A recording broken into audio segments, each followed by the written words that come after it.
তো আপনারাও শিখে নিন কিভাবে চুল কাটতে হয়। পার্লারের ম্যান শেখাচ্ছে।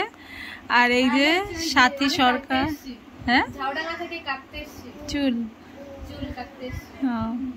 ও চুল কাটতেছে, খেয়ে দিয়ে রাতে যাবে। আর দেখেন রোহান খেলছে। কে বললো খাসি হচ্ছে? যাই হোক, তো চলো গল্প গুজব করে নি, তারপরে রান্নাঘরের দিকে যাবো আবার। দুই ভাই মারামারি, তাই পড়ে যাবে।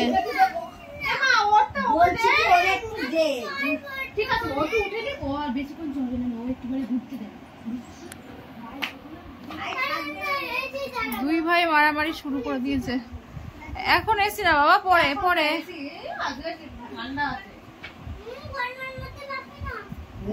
গরম নাকি গরমে বাঁচছে না।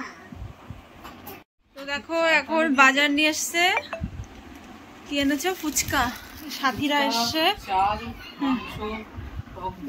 মাংসটাই ঘরে রাখ। তো টক দইটা আমার জন্য নিয়ে এসছে। আর এই যে ফুচকা স্যান্ড নিয়ে এসছে, আমরা এখন খাবো।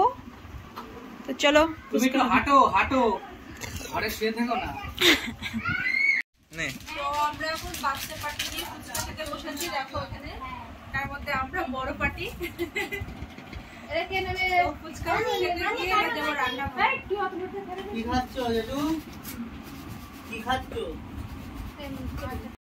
তো আমি এখন রান্না করে চলে এলাম। নিজে দাদা ভাই চিকেন নিয়ে এসে চিলি চিকেন করার জন্য। তো এটাকে এখন আমি ভিনিগারে আর লবণ, গরম জল লবণ দিয়ে ভিনিগারে একটুখানি ধুয়ে নেবো, নিয়ে তারপরে রান্না করবো। তো চলো রান্না করে নিই, দেখা হবে খাওয়ার সময়। এক রাইস করতে গিয়ে দুজন পাগল হয়ে যাচ্ছে। দেখা থেকে বেশি হয়ে যায়। তো দেখো আমরা কাদের নিয়ে থাকি, সব পাগল ছাগলের দল আমাদের। ওটা মাংস খাওয়ার লোক নেই। তো এই যে রান্না হয়ে গেছে, এখন সাথীরা খেতে বসেছে। রান্না হয়েছে চিলি চিকেন আর রাইস। কেমন হচ্ছে খেতে? কমেন্ট কর।